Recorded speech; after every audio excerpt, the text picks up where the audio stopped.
Thanks for checking out another video review from the Hockey Shop. 2013 is going to be the year of the hybrid pad, and Brian's has decided to get a jump on everything early. They're going to be releasing the G-Netik series this fall. Just like the name implies, this pad is going to attach to your leg and bend with your every movement. Just like the Sub-Zero last year, Brian's decided to base this pad off their e-foam technology. What that's going to give the goaltender is a nice light feel off the shelf and that great durability over time. This pad is going to mush down into a ball as you use it. The key difference from last year is Brian's full flex knee system. Basically what that is knee rolls cut out inside the pad. And what that gives the pad is that nice soft feel right off the shelf. In addition, they've also softened up the boot as well, but not just through here, laterally as well, just like a pad you would have seen about 10 years ago. Although they reduced the taper from the Sub-Zero, with that soft boot, it really allows the goaltender to get deep in their stance and get those aggressive push-offs left and right. Brian's has also trimmed down the outer roll a little bit. Basically, all that's going to do is not going to add too much function, but it's going to bring the weight down. To clean up the look of the front of the pad, they also went with a bindingless thigh rise. You last saw this in their focus line. That's going to give a really clean, nice look off the shelf and allow the goaltender to get that nice, clean seal on the butterfly. One thing I should mention too about Brian's, this pad, like any other pad in the past, made in Canada, by goalies, for goalies. You have the entire range of custom options as well as custom graphics as well.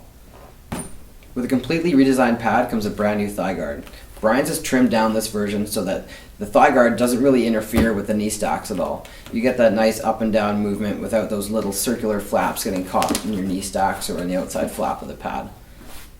Brian's has reduced the volume a little bit from the Sub-Zero in the knee area. With the knee lock coming through the knee stacks and this piece curving inwards, you're going to get that nice snug fit through here.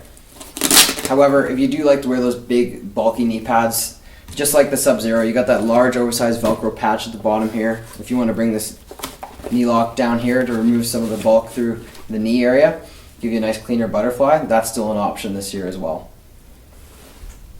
Brian's will be carrying through the Smart Strap option on 2013 with this G-Netik line, but they're also going to give you the ability to add traditional straps on a stock pad as well.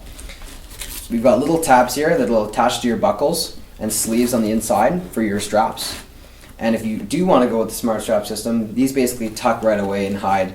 So it gives the user a off-the-shelf pad with really nice custom options. Every strap on this pad is removable and replaceable.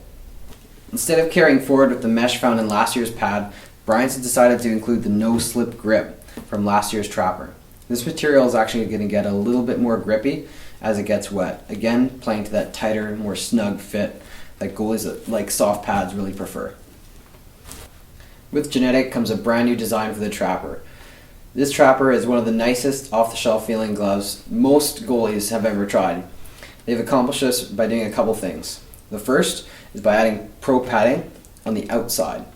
What that's going to do is going to allow the glove to close really easy, but it's still going to give you that high density foam to protect against those stingers. Also, they've added a lacing along the break. Again, really defines that contour so the glove can close nice and clean. Like most Brian's Trappers, they've added a double T in here. That's going to give you that great retention. Once the puck gets in there, it's not coming out. They've also helped that by going to a more finish style thumb. What finish basically means is that there's more of an indent in the thumb. It's going to channel pucks better into the pocket. Once you have it, you're not letting go. Also new in the G-Netik Trapper is a completely redesigned cuff. They've opened up the entire area for much better chest and arm integration and actually added a swiveling adjustment on the wrist.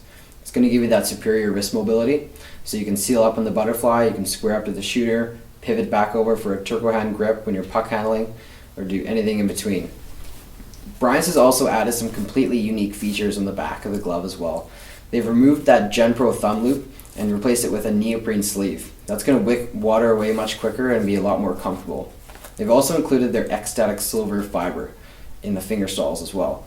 Silver has an inherent property of killing bacteria, so you can imagine using a glove like this over time, that stink factor is definitely going to be reduced from a traditional glove. Brian's has gone back to another thick board blocker for 2013 in their G-Netik line. However, they've made some really nice changes to the back. The first you're going to notice is some removable index finger protection. Some guys didn't like the 0G and the protection it had there, ultimately cutting it off Well, customers are going to have that option right off the shelf now with Velcro. It's still got that air pillow design from the Sub-Zero as well for that extra protection. If you find it's a little bit bulky, it can pop right out as well. One of the bigger changes this year is going to be the Armadillo finger protection. You've probably seen this in the Warrior blockers or even the old Bauer Vapor.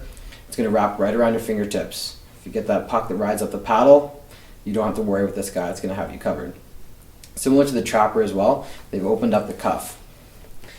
Again, it's going to allow that really nice chest and arm integration, and they've actually tweaked the positioning of the hand on the blocker board as well. Move the hand up the board. It's going to reduce some interference with the chest and arm, give you some better coverage down low. Thanks for checking out our video review. Feel free to come in store, try these guys on, or place your order online at thehockeyshop.com.